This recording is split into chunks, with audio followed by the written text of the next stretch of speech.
Let's get started. Welcome to the best music hit station. More hits, more memories. The biggest hits of the 60s, 70s, 80s, 90s, and today.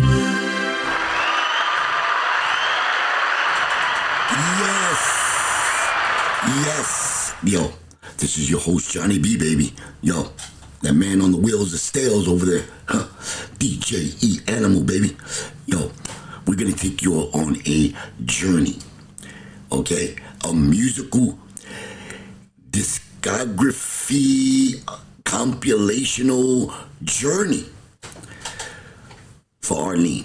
We got a little something here we're gonna run for you, and we just kind of put it together and so on because she's come a long way, and we wanted to make sure that we put in some of the great memories of music that she gave every one of us, and for the overseas listeners, you are going to truly enjoy. And when I say she's have come a long way, I mean she went from freestyle dance music to she gave us a disco remake that turned out to be fantastic. I mean, you're gonna hear this. She gave us merengue, she gave us salsa, she gave us estilo libre, Spanish freestyle. Incredible journey. What can I say? Yo, E, you ready? You want to take them on this journey? Yo, we're going to talk to Arlene right after this. Tribute musical run for her.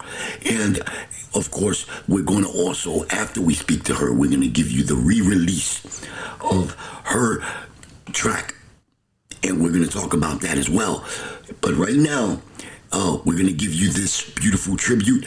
And then after we speak to Arlene, we're going to give you her re-release, and we'll give you the 2 new hot or nots. All right? Yo, let's do this, E. Yo, Arlene, this for you.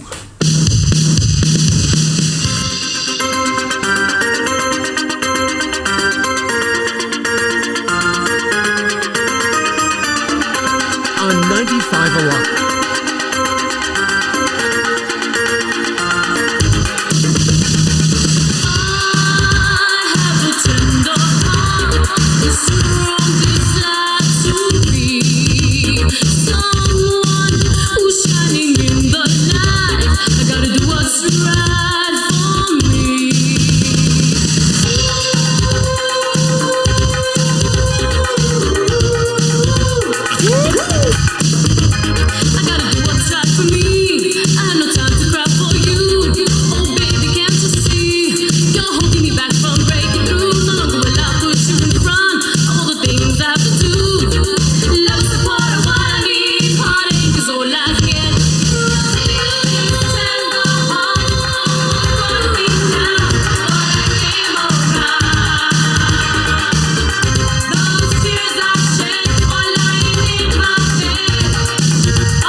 I used to be.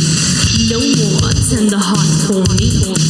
This tender heart, it's turned to stone, and now you're all alone. This tender heart almost brought me down, but I came around. Those tears I shed while lying in my bed, now in the soul.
understand why you want another when I know there's no one else who loves you like I do. Through thick and thin, I was true to you, but in return, I just played the fool. Now you leave me all alone. Boy, I got to know why you wanna hurt me. Why you wanna hurt me, boy? Why you wanna hurt me? Why you wanna hurt me, boy? Hey.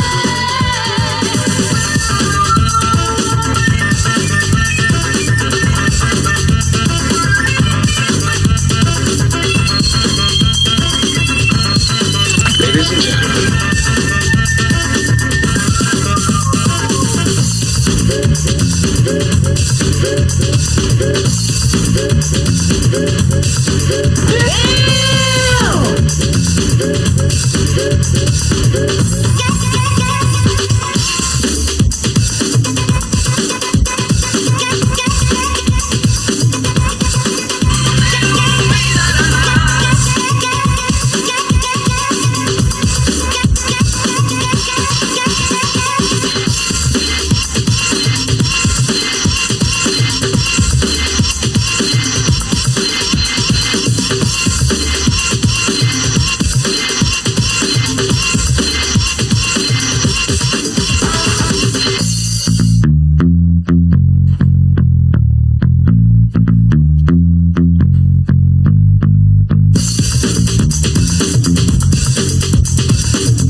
Ladies and gentlemen,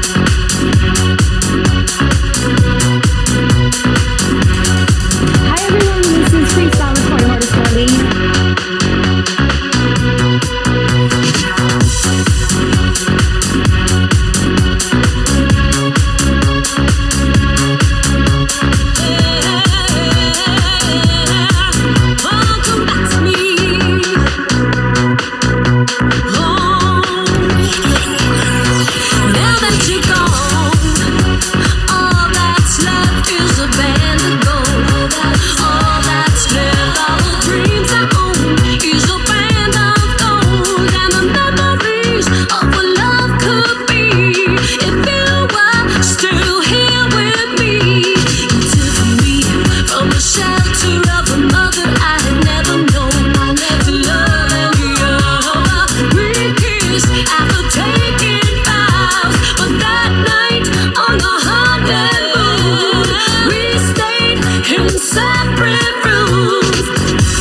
mis lágrimas, perdóname por favor. Sin ti no hay sol en el día, ni sueño que me haga dormir. Quisiera estar a tu lado, morir o vivir junto a ti. Toda mi vida y hazme feliz. Hazme feliz. Que me olvide de ti. Hoy te extraño y ¿qué puedo hacer? Daría mi vida por volverte a ver. Toda mi vida y hazme feliz. Toda mi vida que me olvide de ti. Hoy te extraño y ¿qué puedo hacer? Daría mi vida por volverte a ver. Así mismo, muévelo.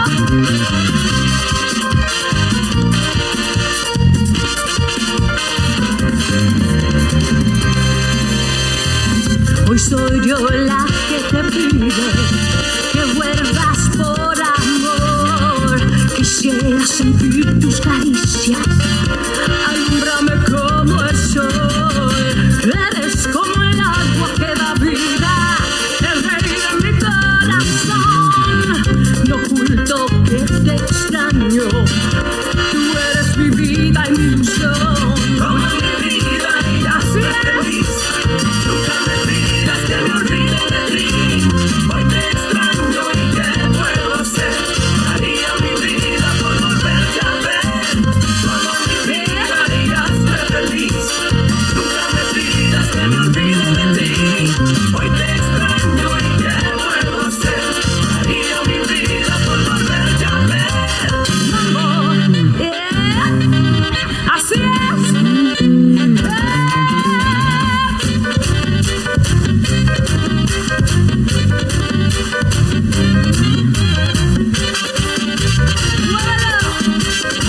Así es el mambo.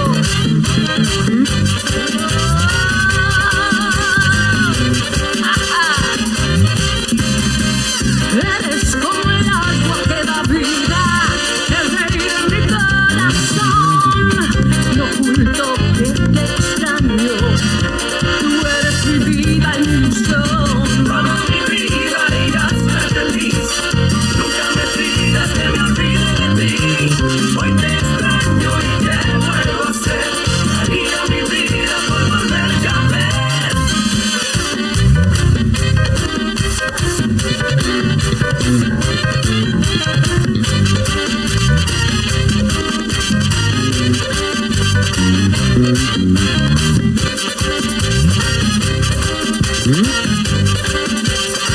Así es.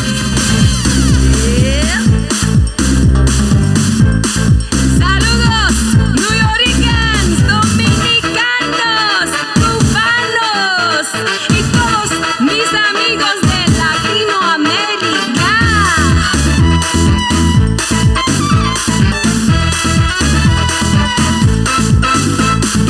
Ámame por siempre, que sin ti no soy feliz. Júrame por siempre que tu amor no morirá.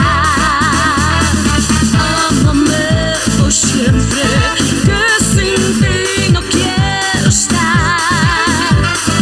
Búscame mi vida, que mi amor te quiero dar.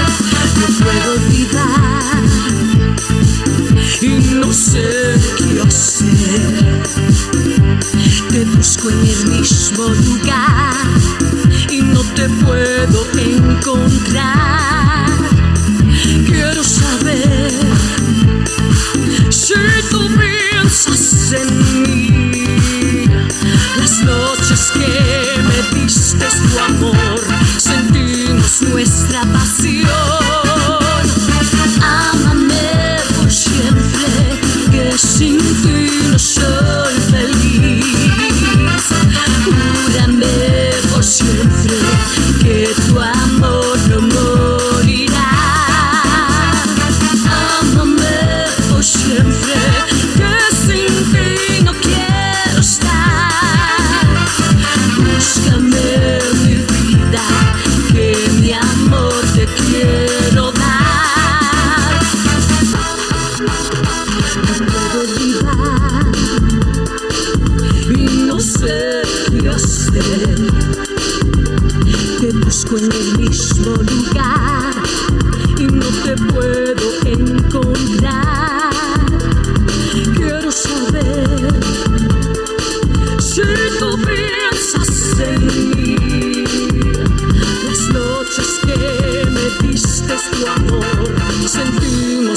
nuestra pasión. Ámame por siempre, que sin ti soy feliz. Júrame por siempre que tu amor no morirá. Ámame por siempre, que oh, te amo a ti.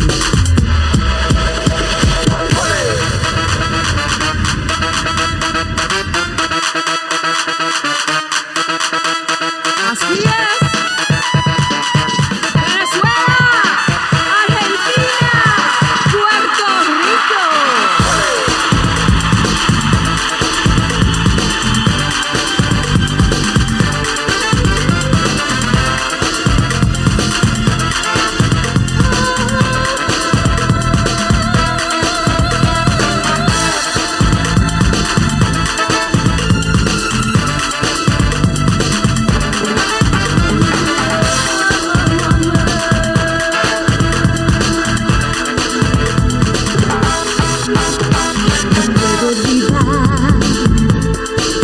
Y no sé qué hacer.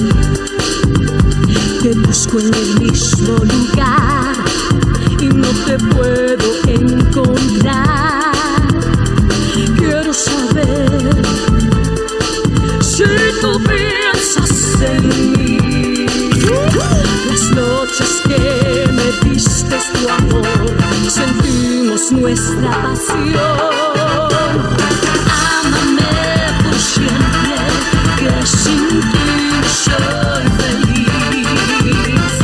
Júrame por siempre que tu amor no morirá.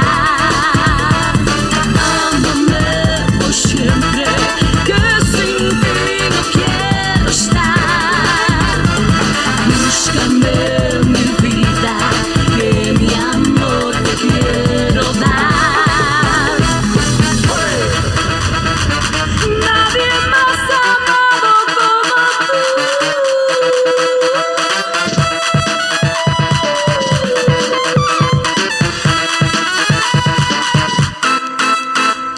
Dime que tú.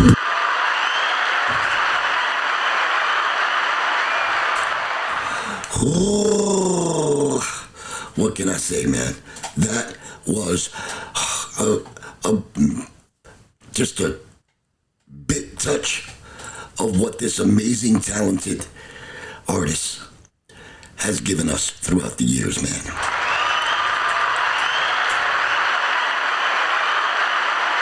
Oof. What can I say, man? Love it. Love it, baby. Thank you, thank you, thank you. And now, let's have this chat with Arlene, man. You already know. The station keeping you mesmerized is 95 Alive.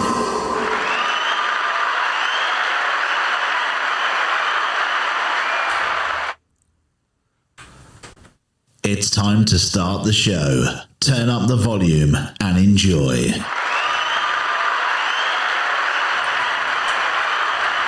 Ooh. Yo, I'm just gonna let you guys know that because we're looking things over and DJE Animal was letting me know we kind of lost like 30 seconds of our talk with Arlene. So I just want to let you know that once we put this on right now, she's already like been introduced and is starting the conversation. All right, just want to let you guys know. All right.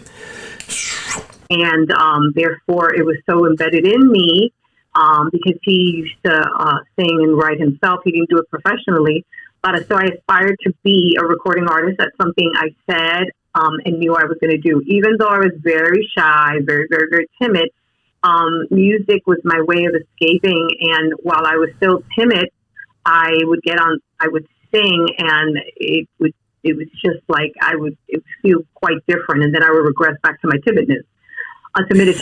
But yeah, it was crazy. But I got signed when I was 19 years old in New York City, discovered when there was no YouTubes or anything of that nature, any social medias. It was word of mouth, as insane as that sounds. That's how quick it happened for me. And I was promised a recording contract, and 2 weeks after the promise came to be, and I was asked whether I wanted to be a solo artist or what did I like to do, and I was very timid, as I said, and I lacked stage experience, so I decided to go for a three-girl group. I then named the group. I brought the first song, Tender Heart, about me, written on the stoop of my mother's and father's home when they had it in New York. And I wrote I told my story to a friend of mine, and this song, Tender Heart, was birthed. So I recorded the song prior to forming the group, and then I named the group Leather and Lace because I used to wear a lot of leather and lace during that time, as many people did during those 80s eras, early 80s. Yes. And, it was the style. I remember, the whole Madonna, Madonna thing. Yeah, everyone was I used to. Well, the funny thing is Madonna made it famous, but it wasn't Madonna's fashion. It was basically the fashion of the village, and that's where we all used to go hang out. So while we recognize it for being Madonna, Madonna was just dressing the way everyone else, all of us were dressing, but because of her fame as it progressed, they were seeing it on TV for the first time. Yeah, exactly. But we were dressing like that, just like everybody Forever. else. It was a thing, in the hair and everything. So basically, I was working as a young girl in a department store, and I remember that one of the managers from the accessories department used to call me Leather and Lace. So as strange as that is, they said to me at the record label, "What would you like to name the group?" And I said, "Leather and Lace." That's incredible. Oh, so I played Leather and Lace prior to talking to you right now, and I tell you something, it brought back some great memories because it kind of brought back the days where the nightclubs and the places like like Lemoore East and a lot of people who are not from the northeast part of our country may not have felt the same, whereas that was our weekends. That's where we went, and you were an intricate part of that whole club, getaway weekend, a musical lore. So basically, I don't know if you like to hear it, but you are a legend in the dance music genre. Well, thank you, because when it started, I received it because I am part of what they call the pioneering of what is known today as freestyle music. And to those that are listening, it was first called Latin hip hop because of the drum patterns of the songs were that of a Latin influence, but not Latin music. So when it was originated by, I was one of a few at the beginning, because there was only a handful at the beginning of people.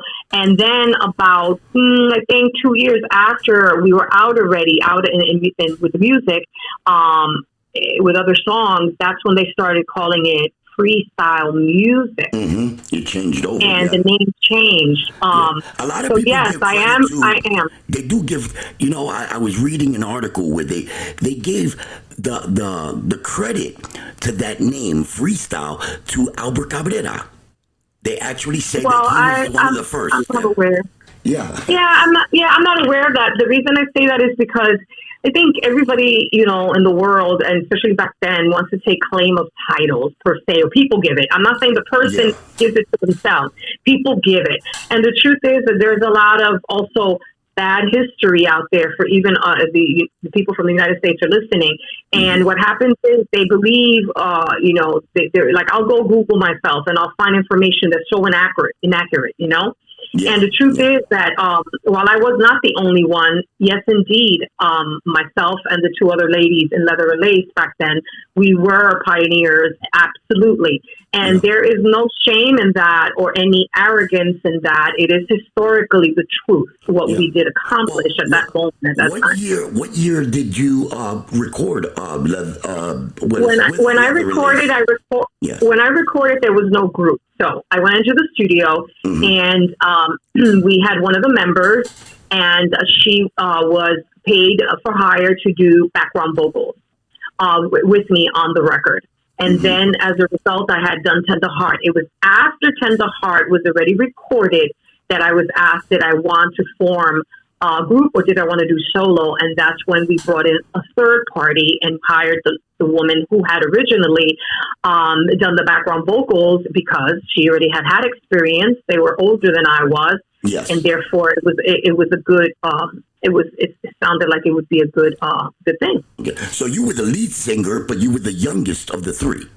Am I correct? I was the youngest and I was the lead singer until the third recording. By the third recording, La Di Da, was featured as the lead on Rock Me Shake Me, and I sang also on it, but I wasn't the lead. But on the second one, Let Your Body Go, her and I did it more like a duo back and forth. Mm-hmm. And the other member, Mara, she did backgrounds on the stage. Live. Okay, see that, believe it or not, people were hearing that and understanding that for the first time. So we now, because one of the last tracks that I played was "We Can Work It Out." Tell us a little bit about how that came about. The "We Can Work It Out." Well, let me see. With Leather and Lace, I recorded 1, 2, 3 records. So that's Tender Heart. Tender Heart. It became that, but I didn't record it with them. Tender Heart, Let Your Body Go, and Rock Me Shake Me, right? So after that, we parted ways. I was re-asked what did I want to do by the label. Did I want to go solo? And I said I did. So I made the choice to break the group up. And I'm very vocal about it because no one forced me, and nor was I trying to cut anybody out. There was some circumstances, and there was what they asked me. The label themselves were the ones. Yeah. And so therefore, when I went solo, by that time, there was more of a buzz. So look how long it took. 3 records later. So we're talking about maybe 2.5 years later. Oh, okay. So 2.5 years later is when all of a sudden, the world is knowing that there's this music called Freestyle that's making a lot of noise amongst all the DJs and all the very big DJs and all the clubs, but their radio wasn't playing it yet. Okay. Radio station. So then what happened was that means that someone like Leather and Lace, okay, was able to do shows in big venues and get paid because of the support of the club DJs that reported it reported in their record pool and would chart us.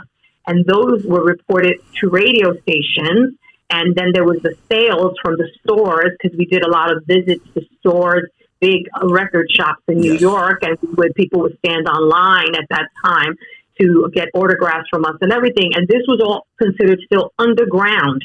Yeah. So the people who in my opinion, made it known, the freestyle music, is going to be the DJs and the fans who purchase the music.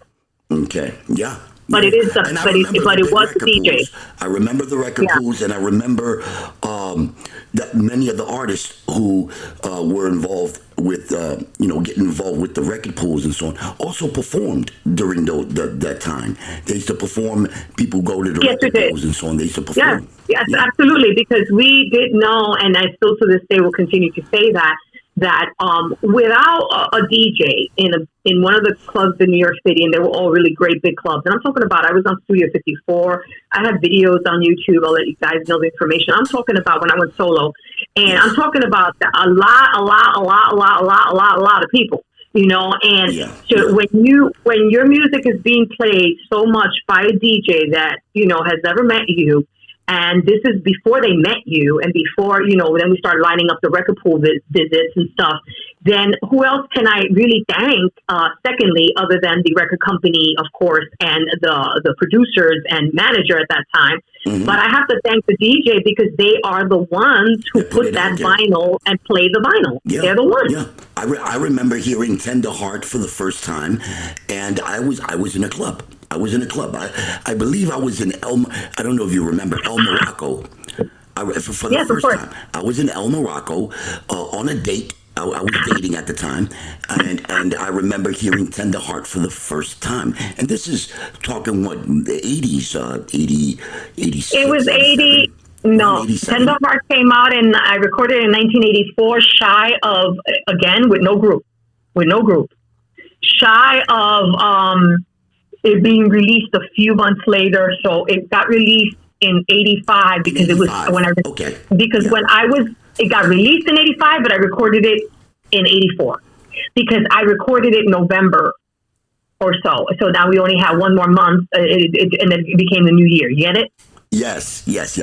So that's why it took a process before the clubs started playing it. I mean, obviously from studio to the club. Oh my God! But that's just it. That's the work and the hustle back then of management that went on a bicycle through the city, New York City, and would literally have the vinyl and go and make appointments to see certain DJs on the radio stations and go and push and push and push. Then there was the record pools and the visits that we did at the record pools and performed for them. So there was a lot of I forgot how you used to say it before, but you had to cover a lot of territory physically. It wasn't pushing a button. It wasn't putting a YouTube out. Today's technology of the internet, where you can reach thousands within minutes of just plugging in, where back then, I remember, because I remember one of my first little side, what they called it, side hustle, a little extra money, was I used to give out flyers. I used to go to the Bronx on 149th Street and 3rd Avenue, and I used to give out flyers. And I made extra money. But that was one of the ways that people would know who's performing where and when, Yeah. And so when it was the first time that we performed was at La Mirage, and that small place, I gotta say this because it's just the most incredible thing. That small place was so incredible. I have a DVD. Incredibly, well, it's not DVD, it's a VHS, but I think I transferred it to DVD. I hope, because it semi-rates itself. It was so jam-packed. So people like Tonasia, that you know now, was not Tonasia then, was literally standing in the front of the stage, lipping the words to Tender Heart. And how could that happen when there was no radio play? That's because they heard it that much in the club. Yeah. That's absolutely true. It's amazing. So we already had the fanfare before radio even had a clue about this music. But going back to We Can Work It Out. So We Can Work It Out, I became solo, and now the radio station started appearing that was now buzzing. The world was buzzing, and New York was buzzing, saying, hey, guys, there's a whole new genre of music, and we need to jump on it. So they created Hot 103 back then, which later on became, I think, Hot 97. Hot 97. So Hot 103 was there. But guess what? It wasn't Hot 103 that played We Can Work It Out and put it on heavy rotation first. In my case, it was WBLS, which was a predominantly R&B station, not at all a station that was even playing music that was considered danceable of this nature or considered what it was, freestyle. Yeah, so before Hot 103. Wait a minute. I used to listen to BLS. Was it Frankie Crocker who yeah. BLS? Yeah, BLS. Yeah, Frankie Crocker. Yeah, but it was Fred Bugsy that ended up playing us not playing us. It was me by myself at that point playing my record. We Can Work It Out, and it became heavy rotation. Which, guys out there, what that meant is that my record was playing top 10 every 4 hours. You would hear We Can Work It Out. And so I went to, we were at 1018. I remember myself, I keep saying we, but it was the team is what I mean. Yeah. When I was already solo, and I went there because I was supposed to present an award. Back then, they didn't really recognize us the same way they do now on TV or so with other artists. And so I was asked to present an award. And I went, and then when I was there, they fooled me because I was receiving the award. Oh. And so the next day, I was called by a friend that said, hey, put Hot 103.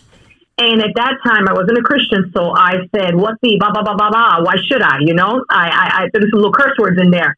Yeah. And I went ahead and I said, what for, And they said, put it on, just put it on. and I was now played on both of the stations. Oh, so you're listening to your. How was that experience listening to yourself for the first time on radio? Till this day is surreal to me because I know now they still play me on what is it, Sirius XM, you know, all those Spotify, et cetera, et cetera. It was as an artist and as a human being, you just hear it, but it's almost like you detach from it, and it's almost like, as you know, that's a part of you, and you're just a little shocked about it because it's almost like an out-of-body experience. You hear it and you know it's you, and you group to it and you enjoy it because you enjoy it. Why shouldn't you enjoy it? It's good, you know. You like it. You better like what you did, and you better like the music, you know, and you enjoy it. But you still, the out of body experience is knowing that if you're listening to yourself on the radio, there's millions of people listening to you. On the radio.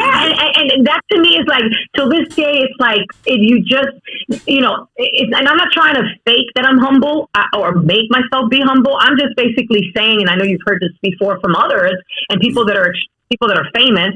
You know, I'm not famous, but people that are famous, you're going to hear things like, I'm just like everybody else. You know, that's what I would be saying back then. You know, Yes. I feel the same way. I get tired the same way. So in other words, it's a little weird to me, you know, when somebody wanted an autograph, it was a little weird to me. It still is, you know? Yeah. I remember when you came to our old timers and everyone was, well, I think the 2011, because you was also doing your, not just performing, but you were also doing your Adelante with Arlene through the cancer event. And people were coming up to me, is that Arlene from Leather and Lace? That's Arlene? And then I would tell them, just go up to her. Like, she's human. They would talk to me, but like, como que tenían miedo. I'm like, shit, listen, I understand. But at the same time, she just walk up to her, talk to her, tell her how you feel. I think it's different. I think it's different now, but don't get me wrong. If I am doing a show now, I do follow the protocol that's necessary for my safety. And because I did run in 2009 or 2010, when I had taken a big hiatus and I was just doing something, I expected that day that I sang, I remember at a club, which I hadn't done shows for over 9 years, I didn't expect to run into a very weird and not safe feeling with a fan. Yeah. So as a result, it stressed me out very, very much. And it made me realize as I came back to New York and was going back and forth when I was still single from Florida, New York. And I realized that I needed to understand that while I was just Arlene to me, that I wasn't necessarily seen that way by everybody. And that I still needed some kind of control and boundary. So by the one of the big birthdays I threw out there, by the next one the following year, I actually I got security, hired security, had order, had people working with me, directors for it, 2 DJs, etc. I had only a certain amount of time people that can come in within a certain time to my VIP and be able to get a picture with me or an autograph and picture. And that's the way I used to do it, and that's the way I still have to do it now, because I learned that although I am regular Arlene, there needs to be some air that I breathe, and not everybody is always, you don't know who you're going to meet. That's not necessarily a good person, you know? And then you get, how do you like our chat so far, man? Incredible, man. Incredible. Listen, click below. Let's keep this going on. We still have some more with our chat with Arlene, and we're going to also introduce to you the re-release of her and Freddie Lopez, their single. Yes, it's incredible. Stick around, as well as after the Arlene chat, we are going to give you our 2 hot or nots as well. Yo, click below. Let's keep this going on here on 95 Alive.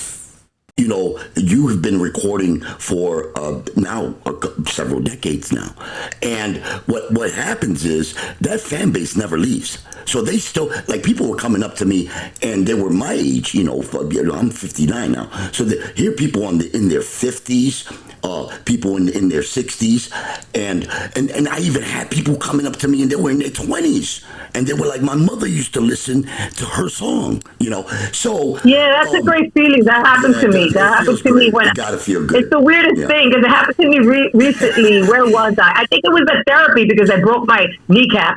And well, I just finally got off, 2-3 months ago from, I'm walking now and all that. So that's great. I suffered for a good 6 months with a mobilizer, therapy, the whole nine.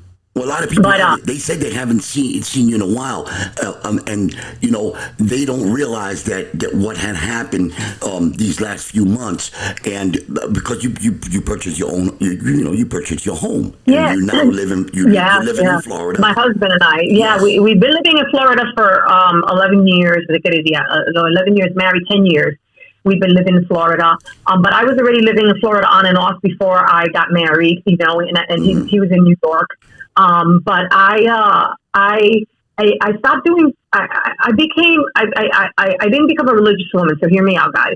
I became a Christian about 30 plus years ago, a decision I made for my own well-being. If you want to hear more about it, you can go to Adelante with Arlene, which we'll talk about later. And I am very open and candid, and I don't keep any, I'm not private. I speak and share of the things that will help and encourage other people, so that I share my own journey, my own battles, and my own truth, so that therefore, to know, so you can know, hey, I understand. I go to your channel. I go to your channel, and what it does is it gives me a great motivational day.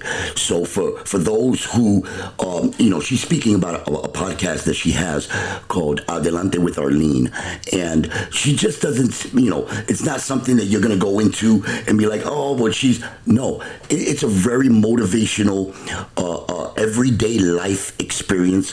And Arlene she's great at using a lot of her own personal experience to share with others and allow that connection.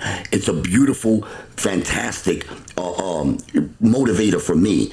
And when I put her on, there are times where I feel like she's speaking to me.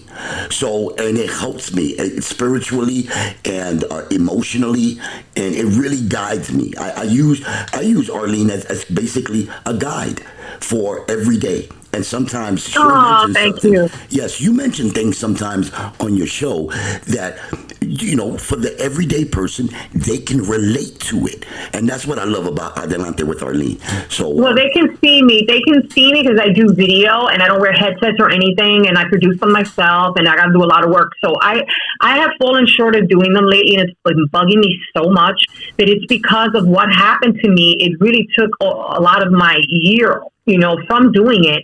So what I was trying to do when I was in recovery was just literally do the little short ones on my phone. Mm-hmm. But I've been I have an extra office now that's very large now here in the house, and it has its own privacy and door and even doors to the backyard. And so I still haven't found, like, I have to find whether I'm doing it on a Friday or am I doing it on a Saturday, because, there is life too, and I'm like, oh God, I got to step out. Yeah. Because when I do these videos, which are important to me as well, I literally have to set up everything. And then there is, yes, the makeup, and yes, there is the clothes, and then there is the testing, the mics, and then there is the editing, which takes me a hell of a lot of time. Yeah. So I do miss doing it. So just want everybody to know that you do lives. You do. No, I don't do live. I pre-record. You pre-record. Okay, you do. It's a lot because what happens is because they can go back and they can listen to it at their own pace. You see? No, the reason I don't do live, especially, is for me, is because I have a lot of work to do when I do the video. And what I mean by that, if I want to add my music to it, if I want to add effects to it, if I want to add, which I do, some inspirational thing I said, or maybe I said a scripture, and I want to fly it in there. Well, that takes a long time. I do. The editing part is the long, painstaking time to put something out that you want to complete the whole message. You don't want to have something missing out of the message. So I absolutely agree. Yes. And then when I do these videos, because I've also been in school and my mind, the way I think I'm very analytical, I got to tell you that I literally outline and have on my screen what I'm touching on. So that's yet another part that I have to prepare in the midst of, guys, I have a regular job from home too, in the midst of that. So I do miss doing the videos, and like I said, I've been falling behind because of everything I've been through, and literally I have unpacked as much as I could, but I'm still have a lot to unpack, and because I couldn't do it before, I had an immobilizer on my knee, you know. Yeah, but you actually getting around now, like you could walk, okay? Oh yeah, I walk. I don't have to wear. Finally, I don't have. I went from the immobilizer, which when I say immobilizer, I mean literally. There's no mobility on the legs, you know. Oh, so I went from crutches. I also, was using a wheelchair to two crutches to one crutch. Then they go and they get me with the cane, and then they took the immobilizer off because I usually went to therapy in a good mood, but one day I couldn't anymore, and they said that I was acting like I wasn't. What was going on? They were really good with me, and I said, "What's going on is that this." I know it's holding me back now. I feel that these straps are holding me back, and I think it's time for you to let me take this thing off. So the therapist watched, and they saw how, and they said, all right, let's do this. And then they gave me some instructions, and then I took it off, and I followed what they said, and then I said, okay, I'm not doing this crutch no more. And so you were doing your own therapy at home as well. Well, I was doing therapy with them every week, twice a week for 1 hour, which was incredible because they were great, all those therapists. But I wasn't, I know my body, and I also know my faith. And while I wasn't being reckless, crazy, or stupid, I knew that this thing was limiting me at this point even when they unlocked my brace. The brace is so heavy, so big, and it has so much metal in it that it slips down on you and the Velcro start wearing out. And that was it was just like I felt like it's time start getting acclimated again. Yeah. Yeah. But I needed to do it, of course. I did it with a cane at that time. Don't think that I didn't do it, that I did it and started just walking. No, not at all. Wow. Wow, what a testament through having to go through even the physicality of what we as human beings go through. I work in construction, so and me, oh boy, do I got stories. I got stories to tell you. I've shot myself through the kneecap. My boss's son shot me through the fat part of my arm. Thank you. With a nail. I've hit myself with a 2x4 and knocked myself unconscious. So, the body can only tell you what it can take. I've broken my knuckles. I broke my wrist in construction. So, and it's hard. It's hard where the mind. The body tells you one thing, the mind tells you another. I'm going to tell you where it affected me in a bad way that turned into a good way. In a nutshell, it tested my faith in a big way. Yes. And it was it not only was the fall traumatic as it is for anybody, any injury, but it was traumatic because I was by myself. My husband was working. It was just something that I went from we were renting a house. I was going from the kitchen, which was only probably 8 steps away, to the desk I was going to sit at that time. And I fell. I don't know. I can't explain it to you. Nothing was there for me to trip over.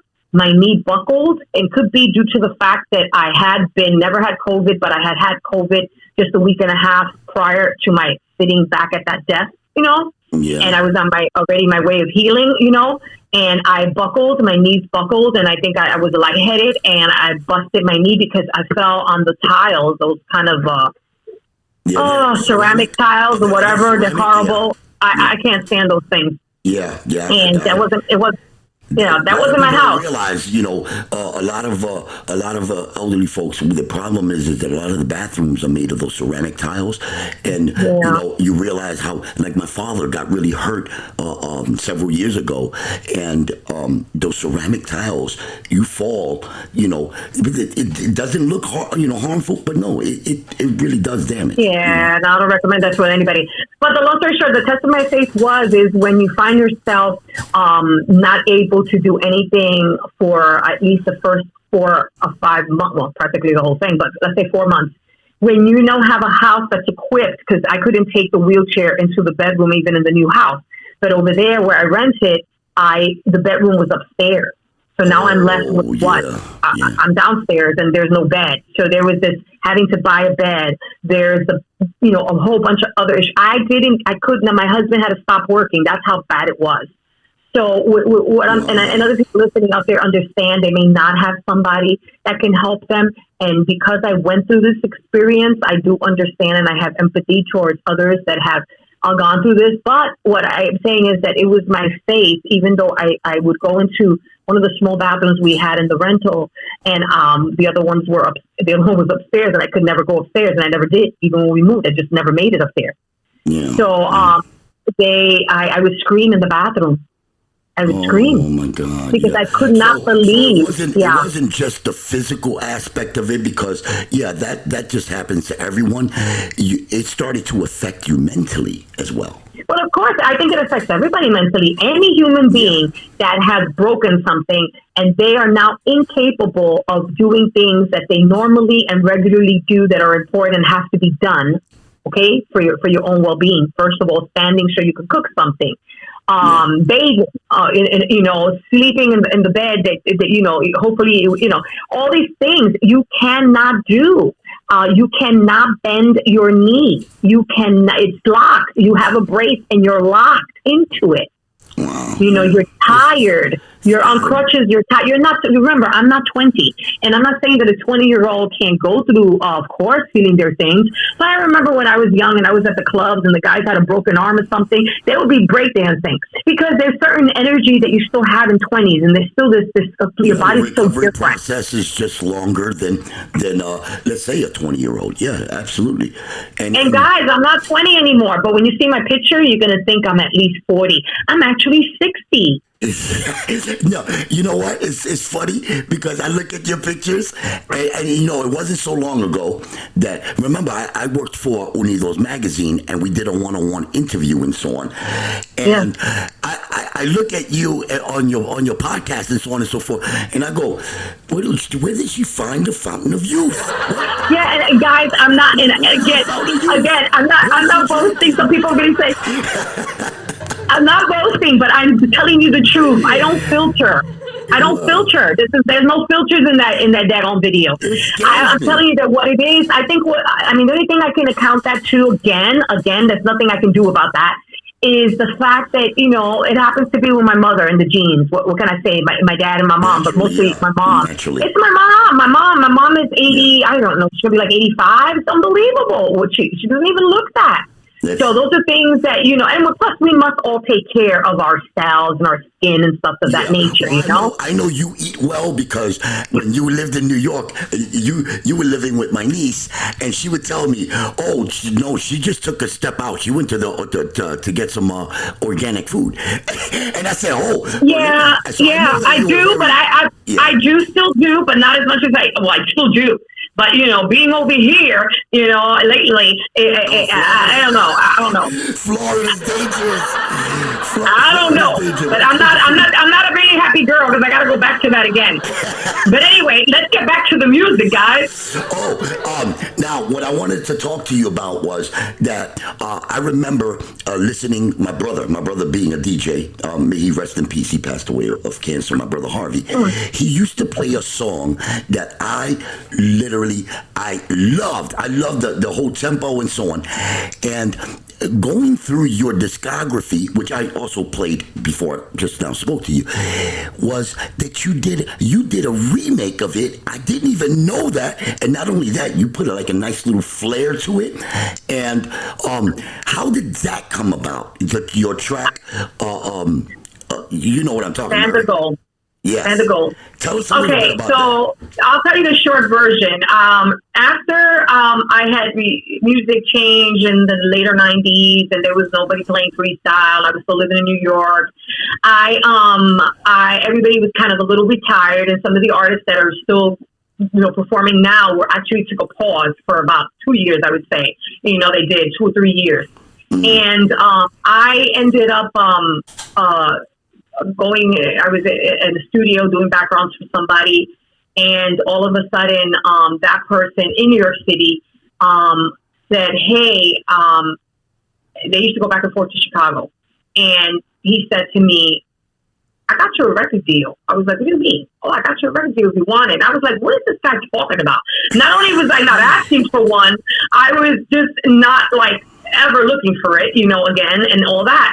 So I ended up going back and forth to the studio in Chicago and in Illinois, and I was getting paid for hire, and I would get good money to sing the tracks and to be able to demo them for other artists and stuff. At which point they said, "We're interested in you recording you," and I said, "Okay," so.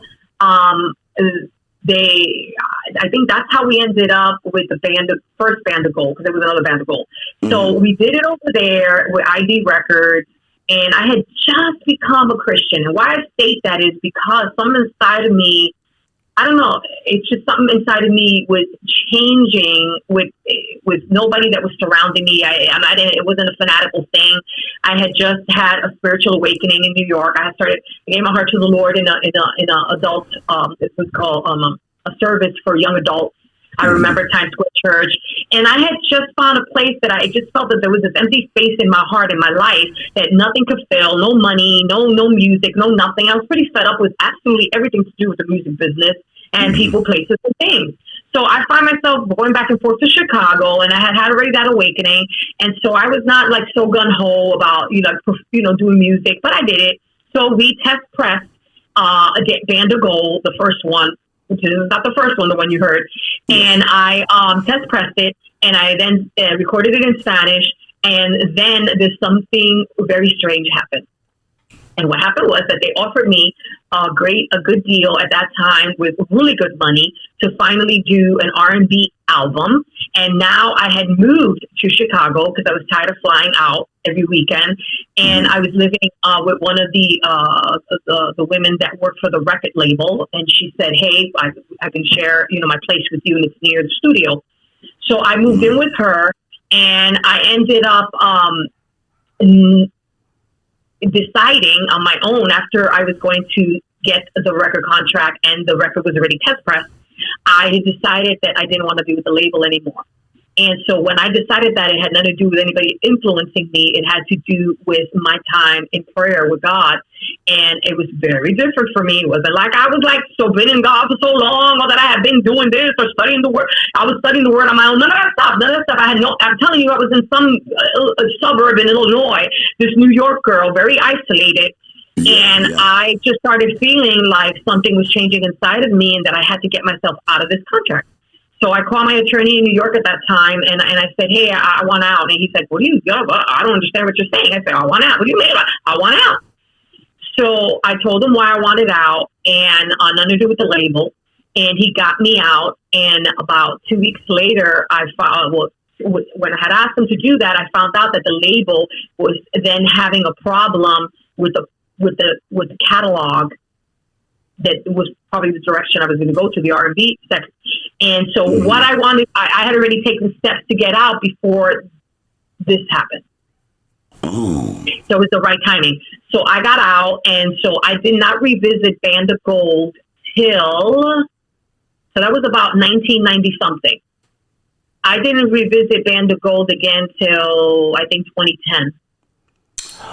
And whoa. I was hanging out with at that time with Carlos Berrios a lot, and he said, "Hey, he used to call me Lenny. He said, "Hey, Lenny, what do you think about doing Band of Gold again? You never put it out, really." Blah blah blah. I was like, "Really?" He said, "Yeah." So I said, "Okay, let's do it." And we got somebody else, an executive producer. And so I was living back and forth in New York and Florida at that time. I literally am proud to say that I went into the studio without a producer. This is what happens when you kind of get experience. We should know music. We've been in music for a long time. And I went into the studio, and it was me and an engineer, and I basically did not have the full production of what was going to be. I had enough to go and and fit my voice into the melody and to the metronome and to the beat so that I could beat. So I basically went in there and I recorded every single version a different vocal.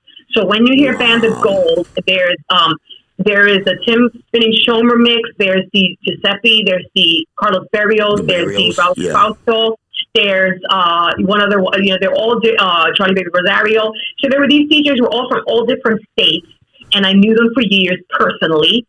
And I basically recorded the versions and the vocals differently for them all. And I also just went with it. I just said, hey, just let it roar and let me go. And I'm going and we send these vocals out to you. I'm listening to you, and I'm going. For one, I didn't know there were that many versions. I didn't. I just put the one that I found on YouTube, and then I remembered. I said, I remember this song, and then I realized, wait a minute, Arlene. But which one are you putting? Are you putting the Chicago test press that leaked, or are you putting the Carlos Berrios one? I believe it's the Carlos Berrios, and I truly enjoyed it. I enjoyed the pitches and what the way you approached it. It was fantastic. Well, thank you. It was something that just I heard it in my head. I would hear it right there in the studio. It was just and all this was just rolling through my head, and So I wanna encourage those that are out there. I know that you have. I'm gonna say it because it is the truth. You have more opportunities than I had, or many of us had, because we did not have the social media. We did not have a computer. How's that, guys? Yeah, we didn't have computers.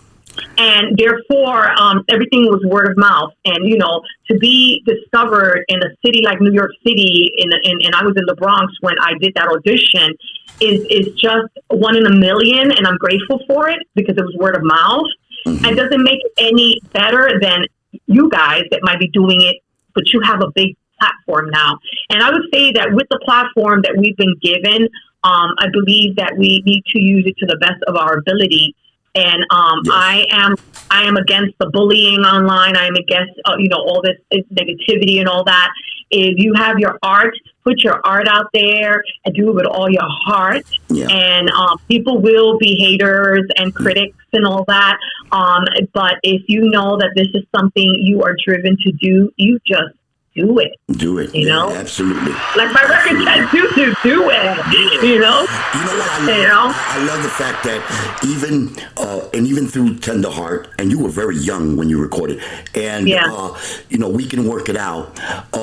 You sing it. And you could tell, I saw even the video. You could tell that it's through experience. I think every artist should, if they're going to put out a great message in a song, it should always come from the heart. And that's. But you know what's really weird? I did not write the rest of those songs. I know how to write now, but I didn't write. Tender Heart was written about me as I spoke it. It was written and penciled down by my friend. But now I will be able to put that down and do that in a second. It's not, you know what I mean? Not a second, maybe a half hour. I can do it, But what happened was I then took the songs that later came that were written for me, like We Can Work It Out, like Why You Want to Hurt Me, like Who Will It Be, like Read Between the Lines and all the rest. I took all those songs and you have to make them yours. So but the thing is, I didn't live all those songs because the lyrics, no matter what, who hasn't been hurt at one time or another, who hasn't had a breakup. So everything that I sang, which it's so weird, but everything that I sang, I actually did live it. So therefore, you first learn the song. This is me. I call it my ABCs. I've trained some people through online. Very different because I don't play an instrument. I don't. So basically, I take it and I learn by hearing the musicality of it, and I learn how to sing it and the melody. And then I work with it in my head, and I create in my brain a video of the song per se. I see myself, Now, and that's how How difficult is it to, because obviously, and I'm about to play it after we have this chat. Is how did you go from singing, here we are, freestyle, with, Latin, hip hop and so on, and transition yourself today, and you're singing, and of course with Freddie Lopez, I'm sure he was an amazing help, but singing in Spanish. Now, is there a major difference with the language difference, or? No, what happened was I from the first show I ever did in Leather and Lace, Tender Heart, the Shy Girl, in that show at La Mirage, I already had asked, can I please sing the an acapella before the music starts, and I want to sing it in Spanish. So I had my uncle, translate it the right way, the correct Spanish. If it wasn't into the Spanglish, I needed to sing it correctly, Mm-hmm. So I said, un frágil corazón y un fuerte deseo de ser alguien que brilla como el sol, quiero hacer lo mejor por mí. Well, I have a tender heart, and so, That's awesome. So I did that from the beginning. You sound fantastic over the phone. That's incredible. So I did that from the beginning. But I think that with maturity through the years, because I was back then young girl to mature girl in singing and learning, and I'm much more fluent in Spanish. I now sing Spanish like it is my first language. Yeah, okay. I'm saying, I'm a native New Yorker, and my Spanish.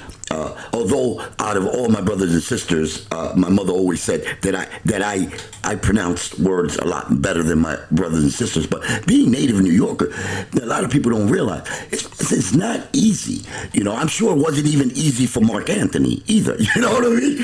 So I got to give you big props. Because no, it wasn't. It wasn't difficult for me. You want to know why, John? I understand. It was that I had already. My father had set a standard for me in speaking Spanish.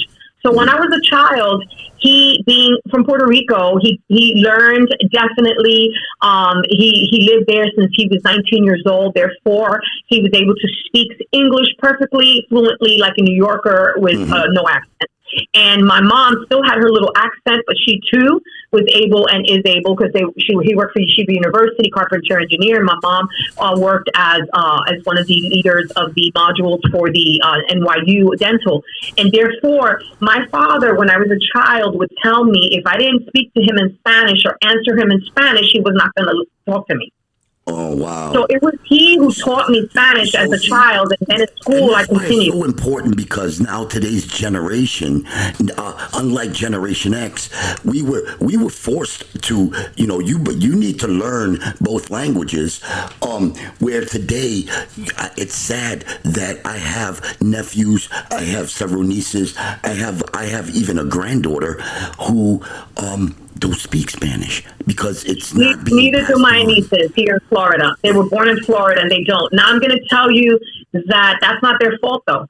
Yeah. I think because a lot of us, their parents as well as me, their aunt, we tend to speak to them in English all the time. The only way that we could have broken that is if we would have continued to speak to them in Spanish. They would have had but no choice to have learned it. True. But we regress to the language in which we of our birth, English, and we regress to that. Grandmas do the same thing in New York, and they're not speaking to their kids in Spanish; they're speaking to them in English. Yeah, we took my father to Puerto Rico as one of his bucket lists. He wanted to go back to Puerto Rico, and I realized that both my nieces couldn't. We went to go rent the car, and they couldn't speak the language well.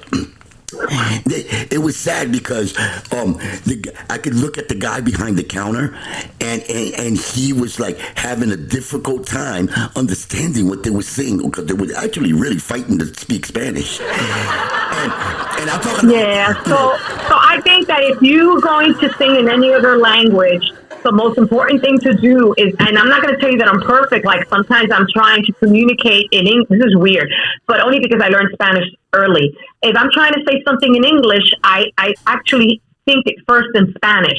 And then all of a sudden I'm going, what in the world is the word? So, so I'm saying it in Spanish in my head, but I'm supposed to be saying it in English. So then what happens is that when I say English, I have to be careful because I don't want to speak Spanglish. So I don't, because if I'm going to sing Spanish, I'm not criticizing anybody else.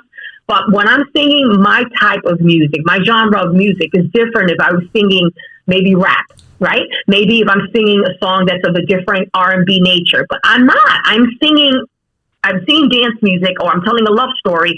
I don't want to say a word that people are not going to understand in other Spanish countries. I want it to be the generic one, or the one that's, what I'm saying. I'm going to call it generic, but you know what I'm saying. Well, So basically, speaking of this, now you've worked with Freddie Lopez before on other Freddie Lopez and I, we met in New York City when I was already not doing music anymore, except I had done Christian house song and a Christian freestyle song that I wrote and recorded for a CD called House of Faith. House music, and one of them that I wrote, and it's called "I Lost the Sparkle in My Eyes," and I recorded it, and the producer was this man named Rafael Torres, fantastic. He used to work years ago with Cutting Records a long time ago, but I met him now as Christians. And Duran Ramos, my friend that lives here 10 minutes away from me from Trilogy, he wrote Randy. He wrote. He did the male kind of voice on it, and he did the vocal arrangement for me in New York City. It was in Jersey at that time. And so I put that out on a CD compilation called House of Faith, and I wrote the other one with the producer, and it's called Vamos a Bailar. So let's dance. So in other words, you have recorded even before Y Tú Te Olvidarás. You have already recorded in the language, in Spanish. So I recorded in Spanish. Tell us about this re-release, because it's been re-released recently, and I'm gonna play it, of course, in right after this, and I want to get a little more input on because I saw a video of you guys putting it together, and it looked like you guys had a lot of fun just putting this track together. Tell us a little bit about that. What happened is that like I said, I met Freddie in New York City, and Freddie has a show with Freddie Lopez. The show with Freddie Lopez was a show that back then, when everything was quiet, the genre of freestyle was dead at that time. Let's be for real, it was dead. And radio stations weren't playing it, and there was a huge pause per se. What ended up happening was that Freddie had this cable show back then, and he would be very popular because he kept the freestyle music alive, and he would invite freestyle artists to sing on his show, and the show was taped in New York. I remember he had a platform on cable. Right. I remember, yes. So that thing will come out like 3 times a day at very good times. So one time, I remember it was 3 o'clock in the morning. I put the TV on, and there it popped up again. So I prayed, and I said, you know what, God? I said, Lord, I was already, with the worship team at church, with the choir at church, and, serving God and doing a lot of other stuff, like touring eventually with Nikki Cruz and singing, acting, and all that. I'm acting again. And with all that said, I said, Lord, if it's meant to be that I be on this show, then I need new material, because I'm not singing the old stuff. I want to do some Christian house dance stuff. Nobody got that kind of stuff going on. Mm-hmm. So 2 years later, I did get it. So one day I ended up I had prayed that prayer. I walked into a Macy's in the Bronx, and I bumped into, of all people I hadn't seen for like 10 years, Christy Aiz. So when I bumped into Christy, she said, hey, hi. And she said, hey, I'm on this show, because she hosted it. before. And she said, I was Freddie. And then I cut her off and I said, oh, I'm not doing music. She goes, no, I know you're a Christian. I'm like, how do people know these things? Because there ain't no social media. And she said, I'm like, how? I know, I have no idea. So she said to me, what's word of mouth again, you know? So she went ahead and she said, we'd love to have you on the show. I prayed that prayer 2 years prior. So I ended up at Freddie Lopez's show. He let me do the Christian house song. And then I did Sent the Heart. And I went on 7 times in his show. 7 times. And I was like, okay, God, what am I doing here? Well, I kept witnessing to a certain friend and artist. And eventually God touched her heart. Until this day, she still is an artist, but she serves the Lord herself. Exactly. And as fact, a result, I would love that, Chris, because I play her song "Take Me Away" on rotation as well. Well, you know that her and I did a duo, right? Called Amiga. No, you send it to me. You know, that is way too much music you haven't heard yet. No, that's with Freddie. Send it to so me. So her and I are going to do. I promise I'll play it. I said we're going to do it. Her, since you guys didn't know about it and it was that long ago in the 90s, her and I are literally going to do it completely brand new now in this stage of life, because she lives in Florida too. Oh my God, look at that. Okay, you already know. And for my listeners who already know who Chrissy Ais, because I do play her on rotation with that new, with the cameo with Mr. Woods and so on, Take Me Away. Well, a lot of DJs did hear it, but it was very hush hush quiet, because it was, like I said, during the time of quietness with the music. But then now is the time. But Freddie, I did with Freddie not only that, I did Y Tú Te Olvidarás, I did a merengue, Por Volverte a Ver, I did Amiga, I did Amame Por Siempre. So I recorded all those with Freddie. And right now I am went to the studio, Freddie's studio here in Florida. I was going to just do background vocals and get a new fresh track of one of my songs, and I'm going to do each one of my old songs. Wow! And then all of a sudden, what happened? I was going to ask you, what are your plans? Moving forward. And I went to the studio to just lay backgrounds because I didn't want to still perform the same one I had, and so I said, "Listen, I'm going to do the backgrounds." So I went in the studio to do the backgrounds of something incredibly it was pretty. How can I say, euphoric, spiritual, healing, all of it at the same time. When I sang it, I realized, obviously, how much I've grown, and I didn't want to take away from the old, but I needed to be who I am now. So when we heard it, we were like, hold up a minute. This sounds like a new, complete, not new because it sounds different, but new because of the power, the intensity, the cleaning of the track. Back then, the tracks used to be sliced and taped. It was like, woo! It was kicking through the. Yeah. We were like, what the hell? This is like the old rock. The maturity of your voice. It all changed. You got to think. You were a teenager when you were. Yeah, I was a little young girl. Yeah. And now you're singing with so many years experience, so many years of being able to. Now you could command. Because I'm gonna tell you, when you said I don't play an instrument, oh yes you do. Your voice is your greatest instrument. Okay. Thank you. Yes, that's how I like to teach people. So the basic thing that happened was I did that. And then the guys that were there, which is Freddie's brother, which was, he was doing some vocal arrangement, he said to me, you need to do the lead. I was like, you serious? He said, just do it. I said, but I'm just singing it. I sing it live anyway. He said, don't, you're here, just do it. We did it. So I did the entire, and I'm going to say which song it was yet because I'm working on the others. I did the entire song in one day, which we wouldn't do that back in the day. Yeah. I did every ad-lib, every harmony, everything you could possibly think of, everything. The bridge, the break, the chorus, everything. Wow. We did it all new, complete vocal. Wow. And then my friend... Words, you're gonna be out there. You're gonna be available soon, right? Well, I am preparing. It's funny because it's taking me so long to prepare the tracks. I'm still working on only that one, which I'm going back to the studio in 2 weeks. Because I heard that the intensity that I had later on the track on the second verse wasn't matching, in my opinion, to the introduction on my first verse. And I could just say that it was a really tricky thing, because when you sing a song and it was heard so much one way and there was nothing really wrong with the original, it's the fact that I have grown. You don't want to lose the innocence or the sound of that young one. You got to find the in-between of who you were and who you are now. You can't jump here from there to here, because somehow the song loses that sweetness that I Used to Love It had, you know? Absolutely. So with that said, now I realize that the first approach on my first verse was a little too soft, because all of a sudden I'm hearing the second verse. I'm going, what the heck? Oh, what? Wait a minute. This is not magic. So I told, so the person who cleaned up that track for me is DJ Johnny C from Long Island, my friend. He did radio for many years. He did radio for years back in New York and Long Island before. And he took it and when I say clean, guys, it's like literally taking this, that all you have is a record, and you are now taking this, and only a master mixer could do something like that.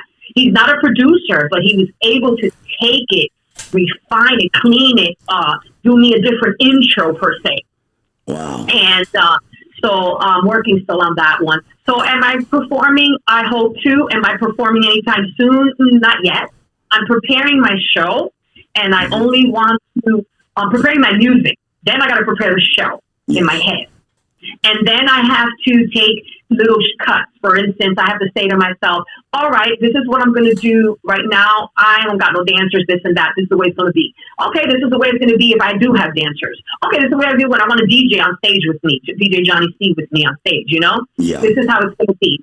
But I don't want to do just any show. Please forgive me. But I realize at my age right now, that I'm not looking to be famous. I'm looking to see my fans again, to embrace and share with them, because people are calling it retro. They're very nostalgic, and I believe that it's time to actually allow myself to stop hiding what God gave me and start using it again. But I am going to be very picky on the venues. Why? Because I can and I should. Yeah, absolutely. Because as a woman of God, and with the time that I've put in, I am friendly and good with everyone. But I respect a venue, and I expect the venue to respect my work. Absolutely. Absolutely. You know, I am so glad, you know, when you talk about the power of women today, you're in that handful of women that are taking charge today, where before you followed. Now you're like, no, follow me, you know. And I want to thank you for joining us. Thank you. Before we go, please give some people a little bit of plug-in of where they can go. I know I always find you on YouTube and so on, but let people know where they can go, and even in the future, to your page, your information of how to find Arlene, your merchandise, and let them know a bit about your podcast, Adelante with Arlene. I'm going to make it easy, because there's so many different venues that if you Google me, and you have to Google me this way, you have to Google me Freestyle Singer Arlene, or Arlene Freestyle Singer. Once you do that, it's going to show you you guys already know this, those that are tech savvy. It's going to show every footprint that every daggone thing. So, you know, I'm on Spotify, I'm on Google Cast, I'm on Apple, I'm on Amazon Music, and I'm talking about the actual Adelante with Arlene inspirational show. If you go to YouTube, Adelante with Arlene, but if you say, I don't know what Adelante, how to spell it, then all you do is Google Arlene Freestyle Singer. You got to put my name with Freestyle Singer, and it's going to show you some of my videos, and it'll take you to the YouTube. And the YouTube, please check out the playlist, because I do interviews. I have segments, and I have one called "Speak It Out, Sing It Loud." And in that one, I interview people who are doing really good things, and a lot of them good things in a sense of even in the arts. For instance, I'll be quick. Jessica, which used to do freestyle music, has won many of the Mrs. International, Mrs. New York, but it's not just pageantry. It is the story behind it and the empowerment to women of what she does and the foundation that she's involved with, and how much work she does in New York and out of New York for to help a specific disease that she was diagnosed with. So it's really incredible the concept what? of what I used to think pageantry was. And I had her interview. What I'm going to do is I'm going to put the links when of course, this is pre-recorded. I'm going to put your links and so on this specific Arlene exclusive show from 95 Alive, so they can just go down and so then you have to Google it, because I also have the playlist on the YouTube, and it's called Two is Better Than One, where I co-host with Duran. They used to be with Trilogy, Freestyle singer. Yes. And I also do it with DJ Johnny C, and I do the split screen with a StreamYard, and I do it. He's here in Florida, but Johnny's in Long Island. And so you're going to find a lot of good interviews. You're going to find the testimony and story of Duran from Trilogy, not only music, his personal journey. Yes. You're going to find it with Chrissy East there, her journey thus far as well. So please go check it out, because it's not only the words that I give you, but I literally have people that I interviewed. And it was that's the most fun I have when I do that. That is awesome. Yeah. I'm so glad that you are doing well. That God is really taking care of, God takes care of his, and that you're doing, your health has gotten better and so on and so forth, and that you are still, putting out music. This re-release I'm about to play right now is with Freddie Lopez, and we want to thank you here on 95 Alive for joining us, Arlene. Thank you so much. And thank you. We truly, truly have enjoyed and have taken in some important information that you've given us. So, and please join us again. Don't leave us behind. Thank you. We will have you again here on 95 Alive. Thank you so much, and bless you. Bless you, Nana. Bless you. The station keeping you mesmerized is 95 Alive. We play just the best songs. The biggest hits of the 60s, 70s, 80s, 90s, and today. Yes. Yo, man. I'm stoked, man. This was fantastic. What a journey. And what a great, fantastic chat with Arlene, man.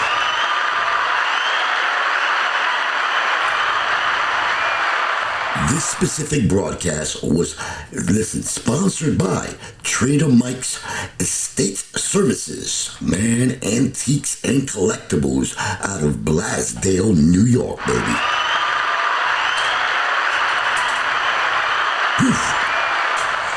Just want to let you know that now we are going to listen to the re-release, of Freddie Lopez featuring Arlene.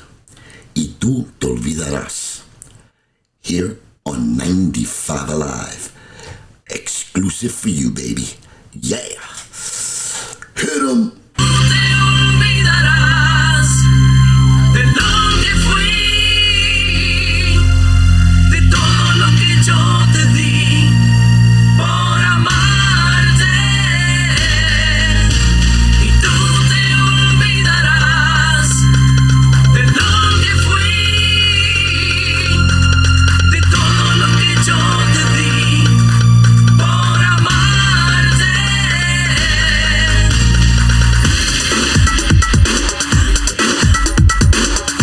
On 95 Alive.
that makes you happy.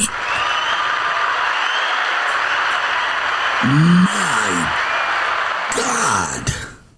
Oh my Lord. Wow, this track came out 3 years ago. 3 years ago.